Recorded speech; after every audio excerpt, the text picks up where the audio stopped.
You could be brilliant, but you're a coward. No, don't apologize. No, stop being so weak. Prove your worth by going to patreon.com/PersistCastProductions.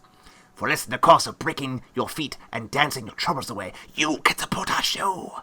That's bonus content, early access, exclusive podcast. Mwah! The only thing standing in your way, the only person standing in your way, is you. Again, it's patreon.com/PersistCastProductions. Let the show begin.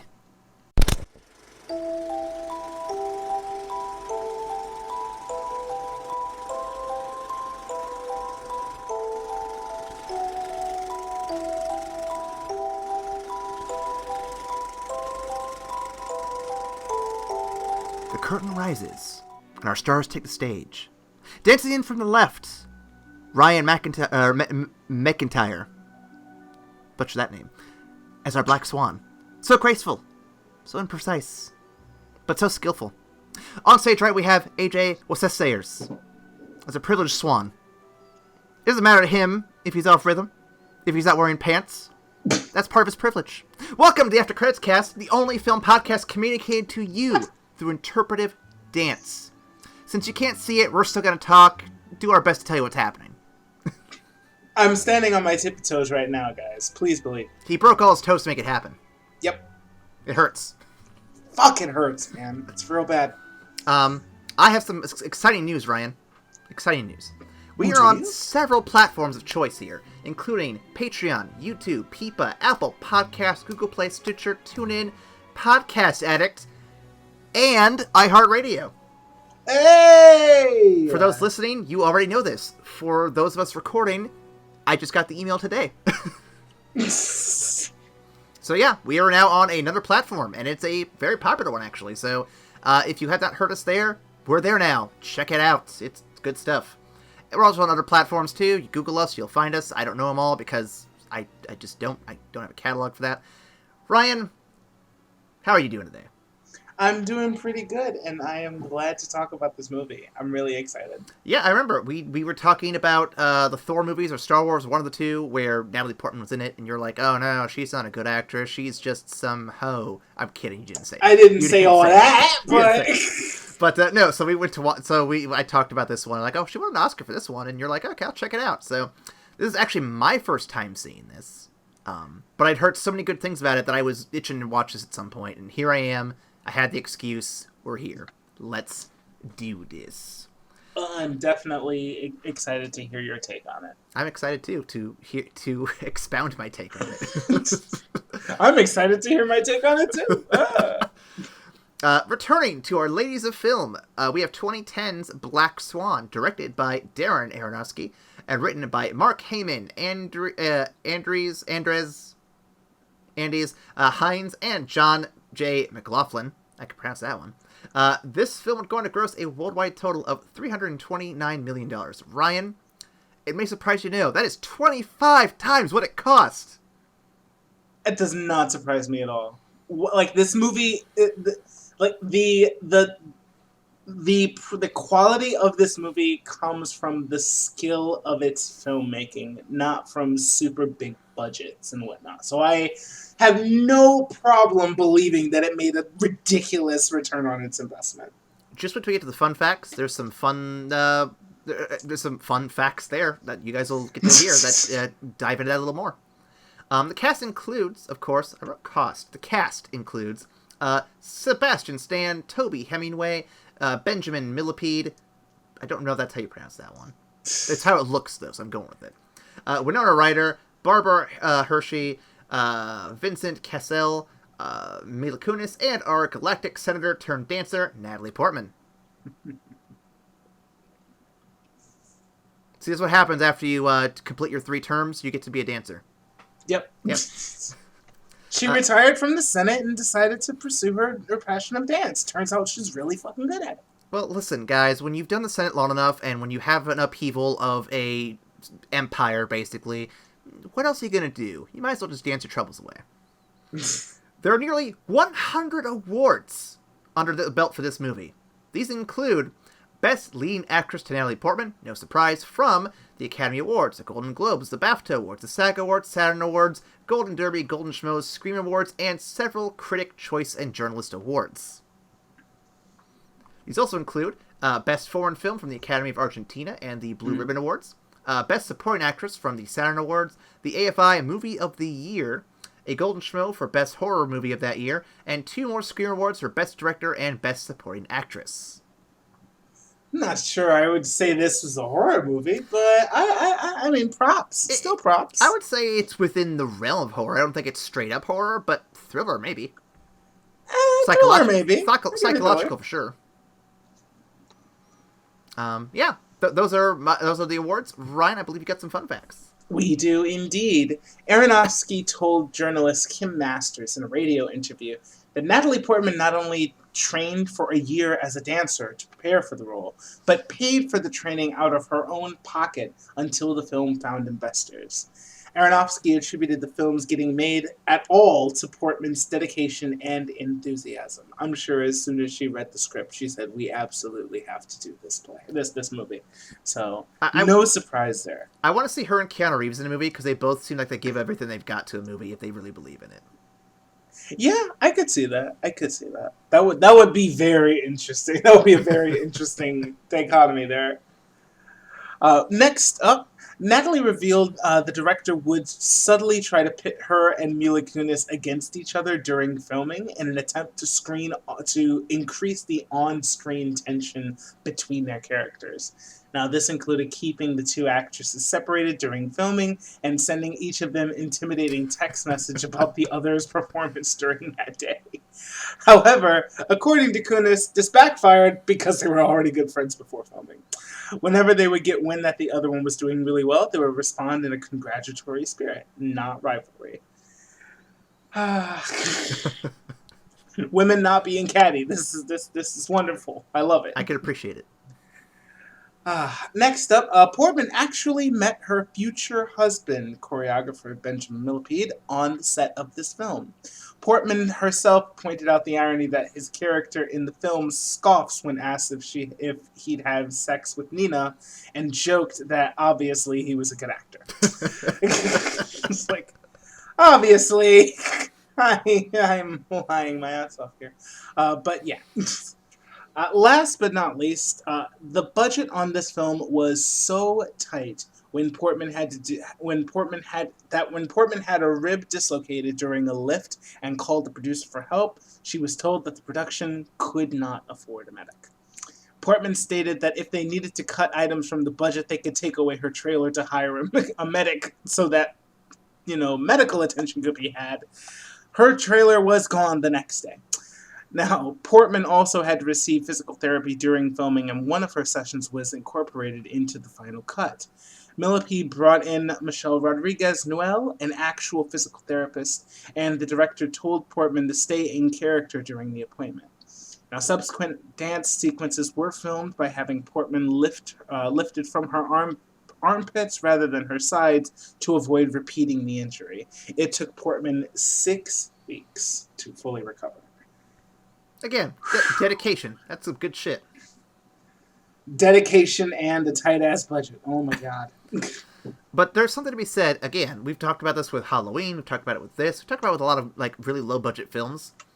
If you really make a good low-budget film and really put the passion into it, you will get the returns you're looking for. You'll get multitudes of the returns. Will you make $1 billion? Probably not. But you'll definitely make returns and profits more than you'd expect otherwise. It's almost like passion pays off. What? No. Like if you're talented and you're passionate about a project, that people will go see it. Oh fuck! I wasn't saying that. I was saying be cheap as shit. Initial thoughts. This is a movie I've wanted to see for a while, Ryan. A critic I follow, I've mentioned him a few times, back in 2010 brought it up saying it was good. And it's been on my list to watch since then. And I know it's been 10 years. And I've been wanting to watch it since. It's one of those movies I just never had the time to really sit down and pick up and watch. But found it on sale not long ago. Had it on the list for this. So I'm like, you know what? All the stars lined up. We're going to do it here. Going to do it now. So yeah, I think this is a great movie. And I wish I'd seen it sooner. I'm glad you saw. I'm glad we opted to do it for this sequence of films as well. Like we mentioned earlier, I mentioned it after bad mouthing Natalie Portman's performances in Star Wars and the Marvel movies.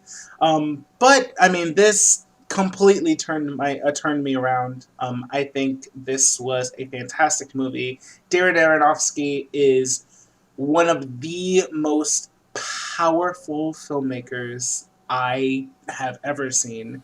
And Natalie Portman definitely pulled her weight in the role. So I think it was a great film with a great actress, and I'm glad we get to talk about it for the podcast. Absolutely. Without further ado, I got a synopsis. Why don't we get started? Let's do it. We begin in Nina's dream, as she is courted by a young man with anger issues and a dislike for sand. After she wakes up, she heads to the ballet studio, where news that Beth, the lead dancer, is being forced into retirement from her role as the Swan Queen is up for grabs. Since she's leaving anyway, Nina steals some of Beth's things, prepares to audition for the role. There's also a girl from LA, Lily, who the director appears to have a stiffy for. Creepy. Auditions go great. She's belittled and told she is too perfect. But after a forced sexual advance, she is given the part anyway. Creepy. Nina gets a cake to celebrate and gives us insight into the uncovered relationship she has with her mom. This, along with the stress from the new role, causes Nina to see a shadow of herself, haunting her, like a persona of sorts. We also see a mark or rash on Nina's back from time to time. It doesn't look like a normal rash, but when she scratches it, she does scratch at it, which causes her and her mom to worry. We'll get to it later. At the celebration event, the aforementioned Beth gets drunk, accuses Nina of gross shit, and then gets hit by a car. The director recommends that Nina starts masturbating because he has to continue being creepy. When she feels like she can't perform to his standards, and the director wants, she cries alone in the studio. Lily sees this and tries to talk to her, but Nina wants none of this friendship. Bah! I didn't like that anime. Friendship is for shit. Friendship happens anyway, though, and Nina gets taken out. They get drunk and get a little crazy. Nina brings Lily home for a good time, but then Shadow Nina appears and swallows her with a pillow. Nina wakes up, Lily is gone, and she is late for rehearsal. She arrives, and Lily is playing her part. That bitch, she's trying to sabotage everything! Nina practices late, but finds the director is having sex with Lily? Or is it Shadow Nina? What? In a panic, Nina takes what she stole from Beth and returns it to her hospital room. Beth gets pissed that Nina would steal from her, and rather than offer her help or advice, she decides to stab herself in the face. As you would do. As Nina leaves, she is left holding the blood-covered nail file. So what happened? When she returns home, the paintings are mocking her, the paintings that her mom made, I should say, are mocking her, and she has horrible visions before hitting her head and passing out. It's the day of the show, and she awakens locked in her room with her mom. That's just a sad day right there. She forces her way out, saying that she's no longer the little girl, that the little girl is gone. She confidently gets on set, ready to perform, but she's distracted by Lily, thinking she's trying to steal the role from under her, to the point where Lily appears in her dressing room and a confrontation happens. Or does it? It appears Lily has been stabbed, but she's actually fine and well in a later scene, after the Black Swan dance. Turns out Nina may have actually stabbed herself? The final scene happens, and the White Swan must commit suicide. Nina does it with grace, all while her stomach is bleeding out. The crowd cheers, and the cast is overjoyed with their success, but they see Nina's condition and immediately call for an ambulance. The director asks Nina, "What did you do?" and she responds, "I was perfect." We fade to white, and the end of the movie. What a fucking movie. God, I love this. So, I like how we watched this the same year we watched Perfect Blue, because both of them had this whole reality, psychological melding of reality and the non-reality together. And it's really cool how they compare, you know what I mean? Yes, 100%. So, before we get too deep into it, Ryan, what did you think? I'm gushing over this movie.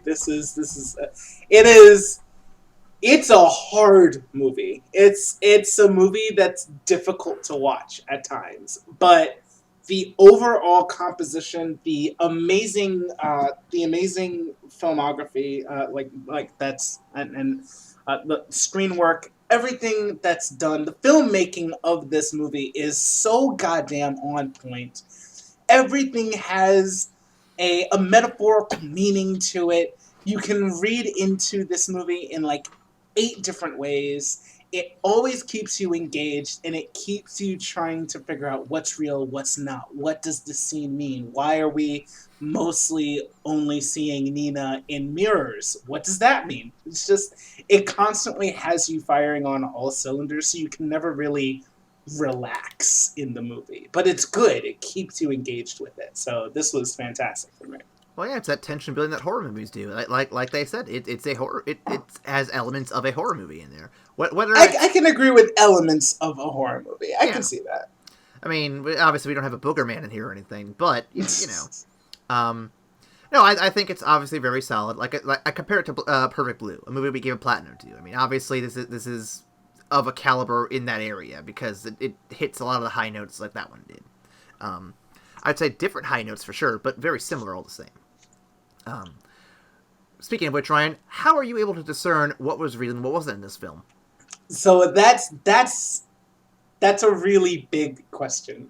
The concept of it, like at the end of the day, I had to rely on what other people that weren't Nina, what they were reacting to. Because you're following Nina, and this is like the biggest unreliable narrator movie like I've ever seen.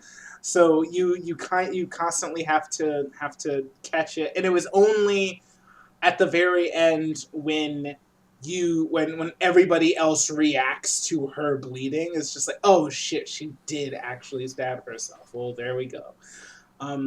So yeah, it was primarily like banking off of everybody else's reactions because Nina was reacting to both external and internal stress, and so she was we slowly see her descend into madness, and it's rough, especially with the body horror elements, because the transition to those scenes is so smooth. You never, like, there's no, like, jarring cut where it's just like, okay, she's in a nightmare now, and watch as she pulls her fucking nail and skin off of her finger, or watch as she's kind of reeling in her bedroom and then breaks her knees backwards. Like, it's so those things are so jarring because there's no real prelude to them.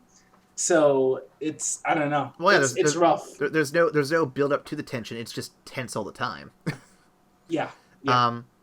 So for the reality question, I would say that the director was my rock, actually. Really? Any scene he was in, -1, but I'll get to it in a minute. Any scene he was in was reality for me. Because you could tell with his reaction, he was a very self-absorbed person. He didn't care about Nina as a person. He cared about her as a dancer, and that was really about it. So I feel like any scene I saw him in grounded everything. Like, so, for example, there was a question earlier on, and I guess we'll address that here in a minute, between my wife and I about whether Lily was real or not. And I knew from the get-go she was real, or at least I had a pretty strong opinion she was real. And then I pointed out the fact that the director referred to her as that girl from the LA, look at her dancing, etc., etc. And I'm like, okay, I have to assume she's real if another character is acknowledging that she's real. It's not a Tyler Durden thing. So that's kind of where I'm like, okay, that he's my rock. He's the one I can tell is giving me the what's up with what's real. So I do like your idea with the reaction of characters, but sometimes I've seen other movies where the other characters react and it's still in the main character's head, or they see something else as well. So using the director as kind of my guiding post, I kind of could tell what was real and what wasn't. The only thing that didn't quite work for is the scene where you see him and Lily having sex in the other room. But I kind of broke that down as, oh, well, he also transforms into a bird monster, so the whole scene's kind of fucked up to begin with. So yeah. Yeah, I mean, like, I definitely agree with the way you did it. Actually, it makes sense. It makes a lot of sense that both of our methods line up a lot because Nina is a very solitary person. She doesn't really interact with a lot of the other characters except for her mother, Lily, and the director. Lily, there's going to be some issues with because she has a lot of psychosis around Lily, so you can't really trust the scenes with Lily because Yep. you don't know if she's imagining them or not. The mother scenes I think were pretty real, because there was so much subtle tension and jealousy that the mom was portraying that I don't think Nina was self-aware enough to realize it. So like all of that coming off felt authentic to me. And yeah, you're right. The director was very self-absorbed, so he didn't care about her internal issues. He just saw her as a dancer, and so everything that he reacted on was grounded in reality. Mm-hmm. So jumping ahead a little bit, but it ties to what we were just talking about. What is Lily's role in all of this? And did you ever think at any one point she was not real? I did not think she was not real, but I think so. Okay, this. I think this is going to be my launching off point into the whole what I think the whole movie was about. I'm looking forward to this. So for me, the concept of this movie is a loss of innocence. If you look at the actual story of Black Swan, which for the unenlightened they gracefully explain in the course of the movie, but the White Swan, who is poised and elegant and perfect, is set up to marry this other prince, but the Black Swan shows up and steals him away because while the White Swan is perfect, the Black Swan is more authentic and lusty and just passionate, and she draws him away. And the White Swan, losing everything, commits suicide. If you look at the metaphor that I'm getting out of it is that like in this movie, the White Swan and the Black Swan are actually the same person, and it's her reacting to the darker, more adult impulses that is starting to change her. So it's not really the White Swan actually dying, but more like the White Swan dying is a loss of her innocence, where she is actually completing a transformation into the Black Swan. And the Black Swan is the one that wins out in the end, but the White Swan, who is all grace and perfection, has to die in order for her to complete the transformation. So for me, Lily represents all of the things that she wants to portray as the Black Swan, and eventually all of the things she wants to portray as a person.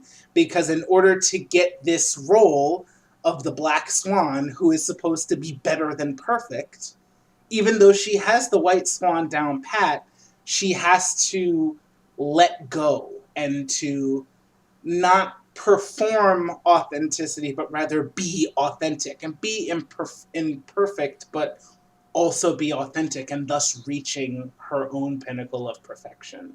And she sees in Lily all of the things she has to achieve, which is kind of why Lily becomes her dark mirror, because she sees everything that she wants, and it twists into thinking that Lily's going to take everything from her, when in reality it's just herself. Mm-hmm. Cue in the rant from Better Call Saul about authenticity. No, I think you hit the nail on the head pretty solid, actually. And you even answer a couple of the other questions I've got. But I'm not complaining. That's actually really good. It's really good when you can nail it all in one go, really. But yeah, no, I think you got it. Lily is definitely that darker side. I guess not the darker side, but like the more mature side, the adult side, the ideal that Nina is shooting for, essentially. Mm-hmm. And yeah, it's an interesting take on it. Because I was looking back over this and hadn't thought about it, but I'm here thinking, well, Lily didn't really do anything. She just kind of was her own free spirit, just kind of living life as she normally does, and Nina kind of pulled her into this, and Nina kind of made her no big deal. So Lily really was just there, and Nina's the one who kind of built her up into this other thing. So it's just an interesting way that the story kind of shaped the character that I wasn't necessarily expecting. I thought Lily would take a more active role in the approach. Yeah. Now, you also have to give credit where credit's due to the director, because the director was intentionally pitting Lily against Nina so that Nina might kind of come out of her shell a little more. And Nina's psychosis just took that ball and fucking ran with it. So that's a thing that happened. Like, I definitely agree with you in the fact that Lily herself wasn't really at fault or really doing anything, like, crazy, but she was trying to befriend Nina, and of course, Lily is definitely more mature and more adult, more loose, more free. So she's seeing all of these things about the Black Swan that she needs to aspire to in order to get the role, and it's interesting, like, kind of what it says about innocence, because when when Nina gets the White Swan role, they say when she gets the Swan Queen role, they're like, you have the white Swan perfect, like you have that, it's perfect, it's you capture its essence perfectly, but the Black Swan, the one that's actually better than perfect, is just out of your reach, and and as she gets, like, right in the last scene, or in the actual performance, you see her falter as the White Swan, but when she comes out to be the Black Swan, it's perfect. It's impassioned, it's slightly imprecise, but it's free. It's almost like, once you begin to mature into the Black Swan, once you begin to leave that innocence behind, you can't go back. And Lily, it's interesting because Lily was saying that she is too imprecise to play the role of the White Queen, of the White Swan. That's why they didn't look at her for the role, because she, in her maturity, has already left that far behind. So she can't even hope to achieve that.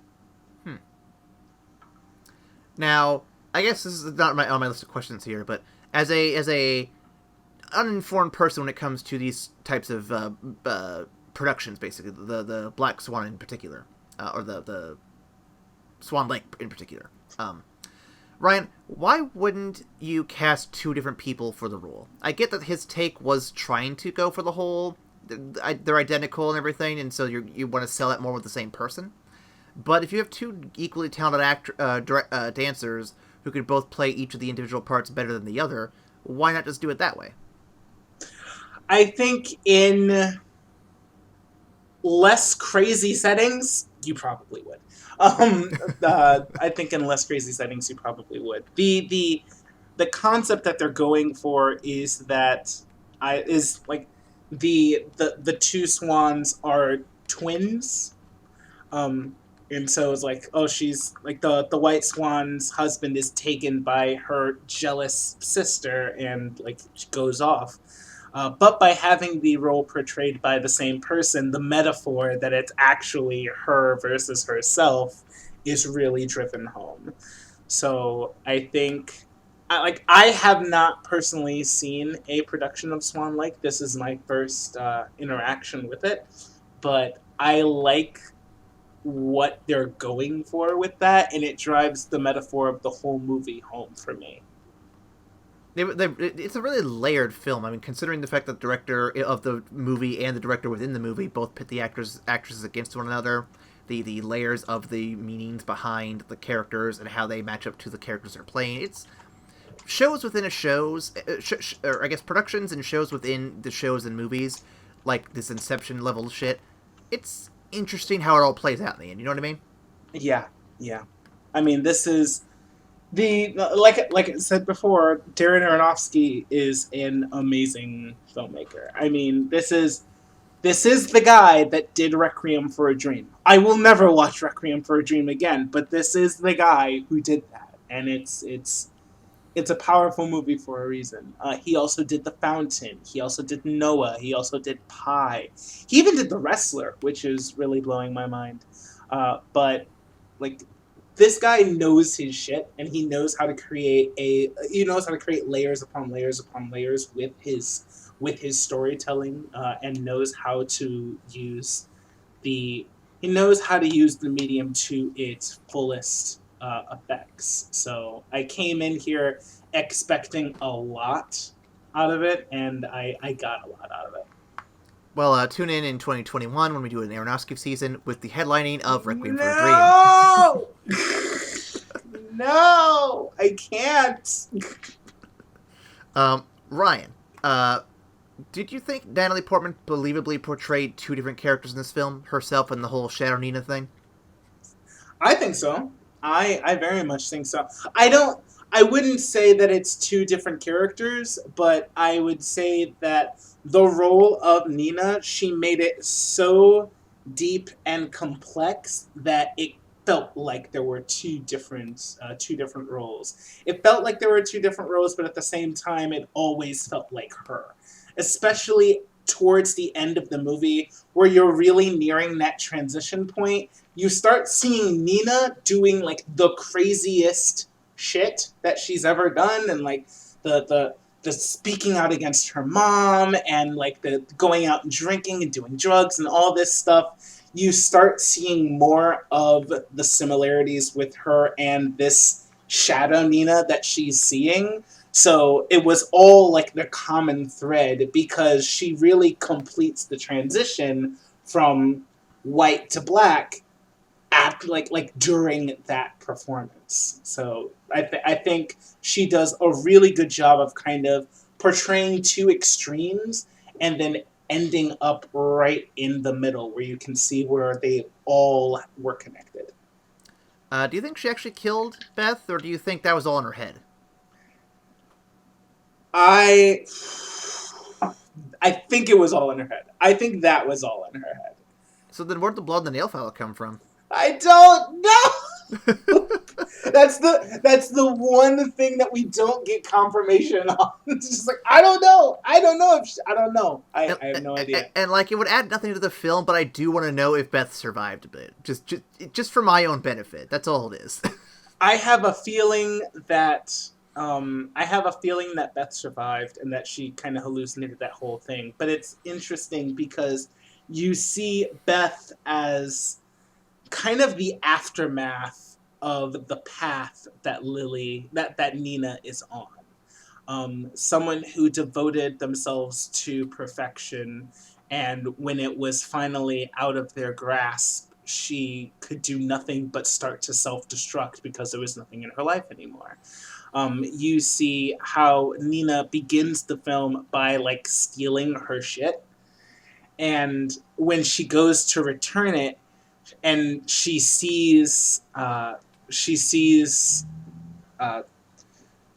just kind of have this breakdown and literally starts self-destructing by stabbing herself in the face. It's very powerful when it's almost like, did she steal the very thing she was using to kill herself? Did she? I don't know.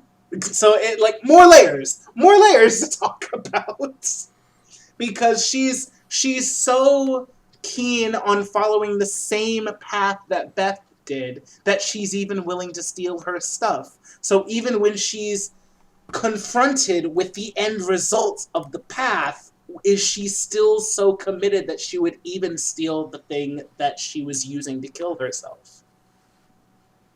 So many questions. I don't know. Like I said, I think that whole thing was a metaphor, but I think that's where it ended up for me, personally. It's just like, she's constantly seeing it, and she's still committed to this path of self-destruction. See, then we get to that argument of, well, then everything's a metaphor. But then everything can't be a metaphor because then it's not really a movie. It's just a bunch of metaphors, so... Well, I mean, I don't know if you know this, but Natalie Portman didn't actually die in the making of this film. Oh, no, she's totally dead. I haven't seen her since. Does anyone know where Natalie Portman is? We need to make sure she's okay. She's filming Love and Thunder. Well, not right now. There's a coronavirus around. Yeah, you're right. Yeah, okay, she's dead. Do you think Nina's mom is a source or the source of her psychosis? I'd say she's definitely not helping it. Um, so it's the mom is a very interesting part of the equation when you consider the fact that everything about their household and even Nina's room seems like it seems aimed at keeping Nina as young as possible, and like the all pink bedroom, the just the frills and just everything about it screams childlike innocence. Like for this 21, less 18, 19-year-old woman. She's gotta be at least 21 if she's going to bars. Yeah, you're right. So this 21, 22-year-old woman, it feels like she's 13 in this house. And it makes sense from the mom when you get to the other part of the equation that the mom was a ballet dancer, but had to give up her career when she got pregnant with Nina.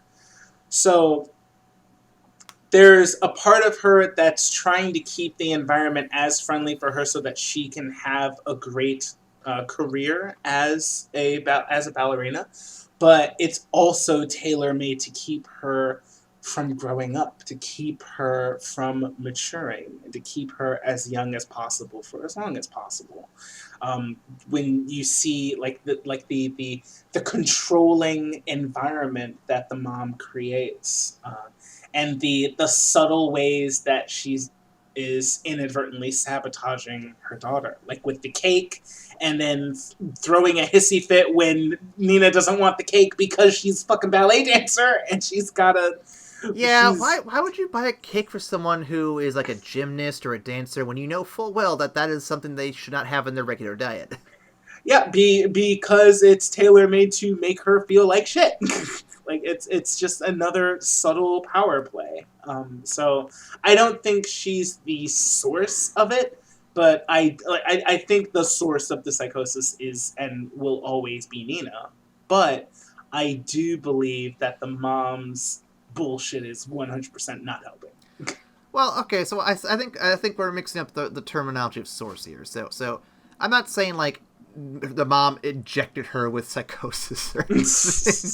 And I'm fully aware that, you develop your own psychoses, but I would say, I guess the argument is, do you think she picked up from somewhere else? Do you think it was always internal, or do you think it was like a nurture thing? And I think here it might very well be a nurture thing. And I'm not the kind of person to blame parents for the upbringing of kids. I come from a house where my brother and I are very different people. Same exact parentage. Couldn't be any different, though. But I think you explained all very clearly, Nina's mom made sacrifices to make Nina's life happen. But there's obviously a hint of jealousy, there's a hint of envy, I guess you could put it, into that fact that Nina's getting opportunities and be able to do things that she was never able to do. She had to give up all those dreams on. And maybe there's even a hint of guilt and what's the word I'm thinking of? Jealousy? I already said jealousy. There's something else, like wanting something you couldn't, that you were an opportunity you missed. Regret maybe. Yeah, regret might be the word. I wasn't sure about that one, but yeah, we'll go with that. Regret, jealousy, and everything else. It all is in her character completely, and obviously a lot of those things will cause Nina to have that self-doubt in her own self-doubt.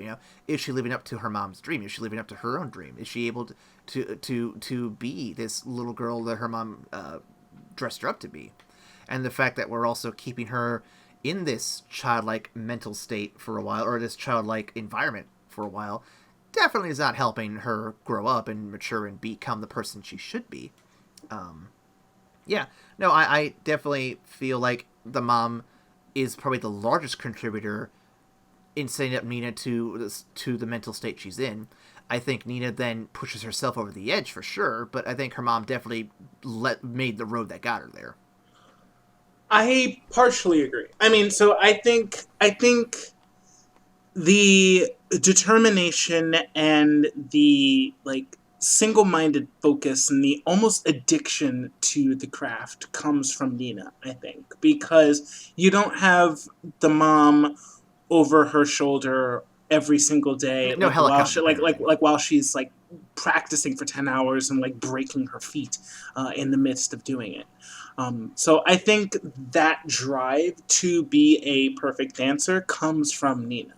But I think the end result, like the thing that she was missing the most, was that sense of authenticity and that sense of maturity, which was absolutely hampered by the mom trying to keep her as pure, quote unquote, as possible. So the major issue of the movie comes from the fact that she's so stunted as a person in terms of maturity, and that definitely comes from the mom. 100% that was the mom's doing. Something about a gilded cage, I think. Something about that. Yep. Something gilded cage something. So Ryan, were you uncomfortable with the body horror stuff happening? Oh God, yes. Oh boy. I am not good with body horror, and this was rough. Especially, like we mentioned, the fact that the whole movie maintains this level of tension, but you never get, like, a warning for when she's about to pull her fucking fingernail off. You never get a warning for when she's about to pull a glass, like, shard out of her abdomen, or when her knees are going to bend the other way out of fucking nowhere. Dude, the knee bending took my wife by surprise. She was like, "Holy fuck, what's going on?" Yeah, it's woo. Yeah, like, it was rough for me. I was just uncomfortable with the fucking foot breaking. Everything else was definitely worse, but like the foot breaking was just like, oh, this sets the tone for how bad this is gonna get, isn't it? And the sad bit is like that's real. That's the real shit. Like ballet dancers are no fucking joke, man. Yeah. Jesus. Like, I have to ask you, Ryan, why do you think people break their bodies to such extremes for careers like this, or even for like sports? Like, I personally cannot understand it. I think it's their passion for the craft that they do. I mean, think about how many hours and how much effort you put into your creative endeavors, into writing your book or doing this podcast. I think the same thing applies to these people, to the point where physical pain is just a momentary discomfort in their goal to achieving this pinnacle of performance that they're going for. So it really is a question of passion. And if you're passionate enough about something, you are willing to sacrifice a lot for it, including, in Nina's case, both your physical and mental health. Yeah, I get the words you're saying, but there's just there's a line I mentally cannot cross, and that's breaking my toes to be able to dance. Man, that's a thing, though. That's a thing. I'm sure the same people wouldn't spend hours on hours editing audio recordings and putting them together in podcast format. It's just not their bag. I guess I can see where you're coming from. I'm just trying to equate what I do to what they do. I'm trying to think of what is the most extreme thing I do in podcasting or writing a book that would make them question what I do. And the worst that I can think of is maybe like Googling how dead bodies are buried. That's about it. Listen, you break your toes, I have a fucked up Google search. Try me, bitch.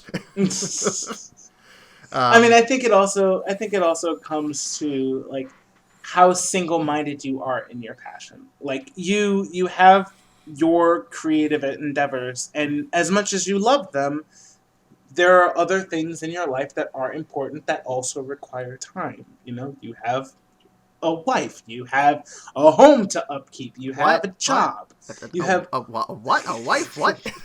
A who? A what? I didn't agree to this. You absolutely did. I was there on the day. You surely agreed. You spoke first, dog. I did speak first, didn't I? You're like, I'll go. And I'm like, all right, he's here. But whereas Nina, this was her day in and day out thing. This was her sole endeavor in life. And it was super uncomfortable when she had to do things outside of ballet. What? I have to interact with people? I have to deal with this sleazy fucking director? I have to make friends? What? What is this? This isn't dance.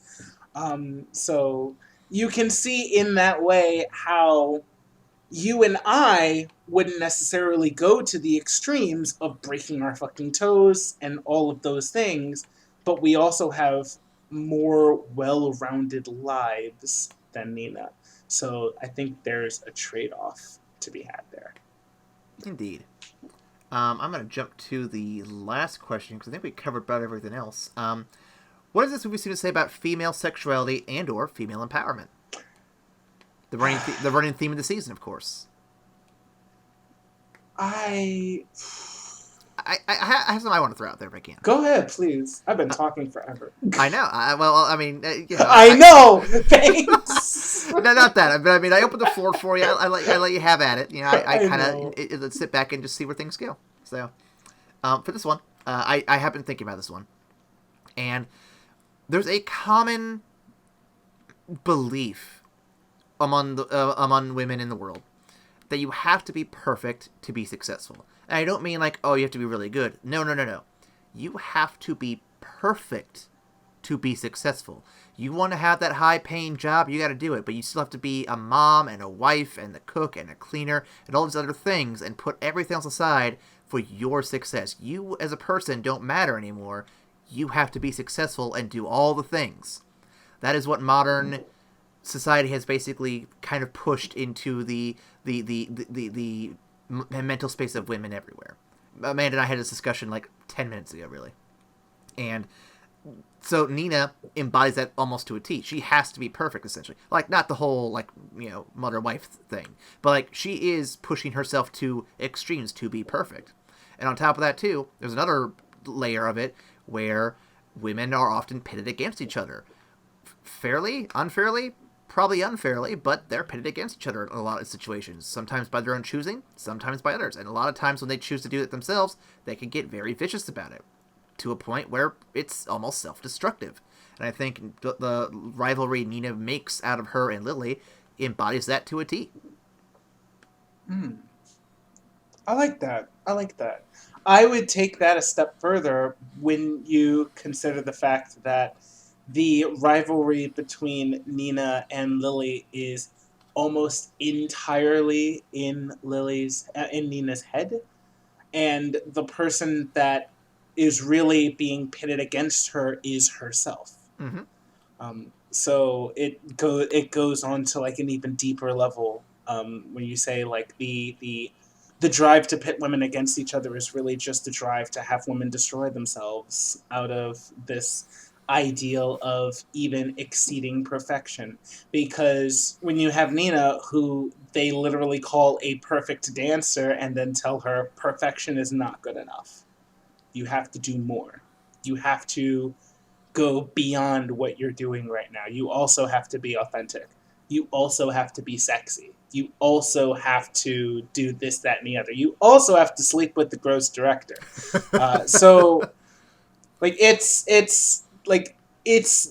This movie definitely embodies or portrays a lot of the demands that are placed upon women both externally and internally.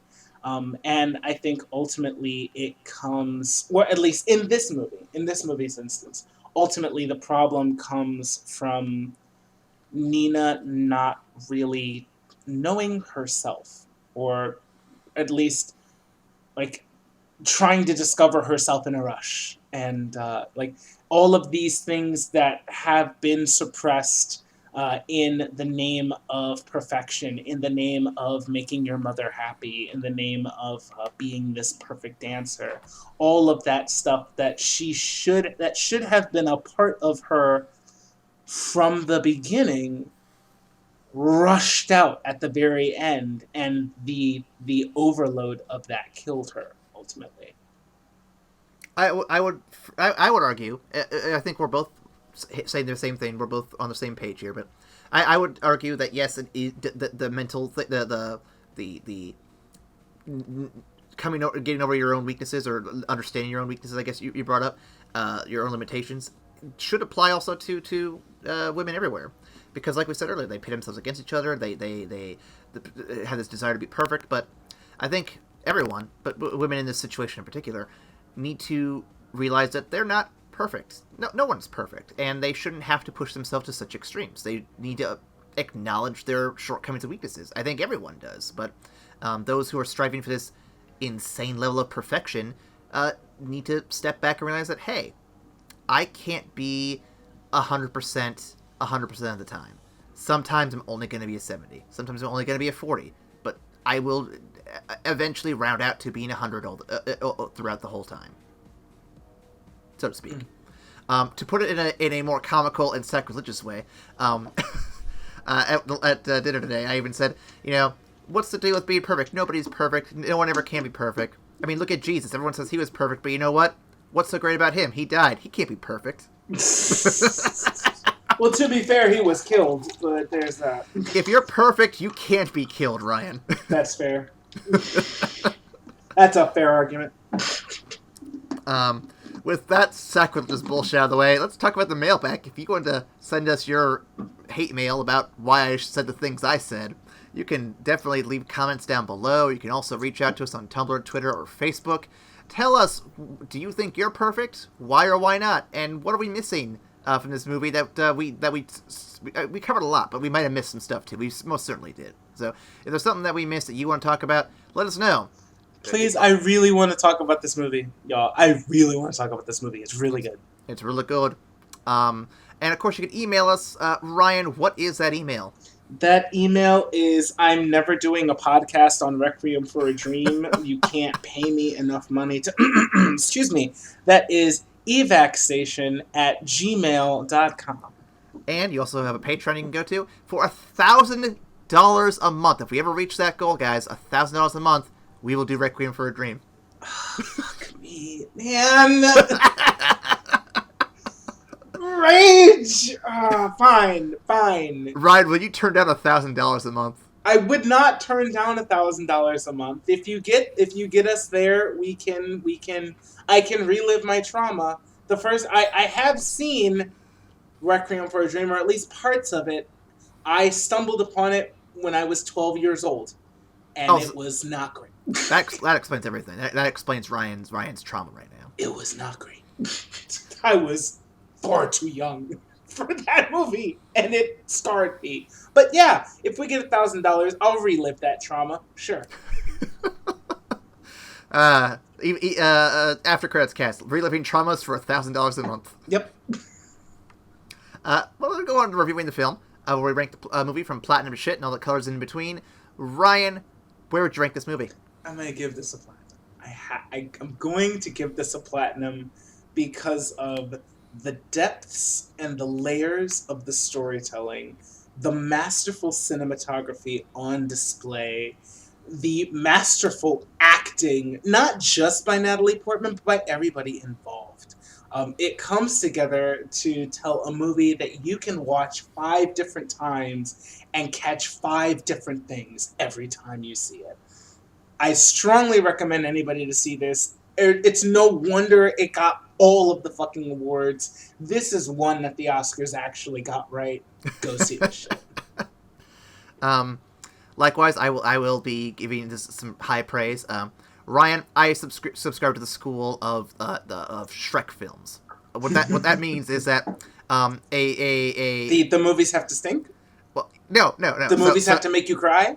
No. The movies have to, if you leave them in the sun, they get all wrinkly and start sprouting little white hairs? No, but I appreciate what you're doing. No, so, much like ogres and much like onions, this movie has layers. And I feel like if a movie can portray these layers adequately enough, good enough, and balance them all in just the right way, much like Perfect Blue, much like what's the other one?